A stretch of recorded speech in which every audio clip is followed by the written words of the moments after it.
Condensation is a byproduct of having too much moisture in your home. It is not produced by your new window. Condensation forms when the home has too much moisture.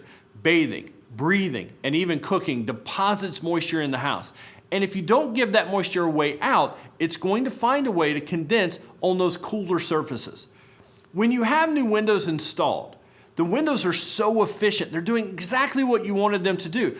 But by being efficient, they've cut off some of those air leaks and drafts that have allowed that moisture to escape.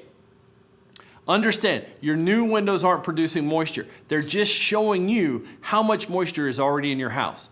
Things like running the bathroom vent, making sure that you open and close doors to vent your home, those are ways to handle the condensation problem.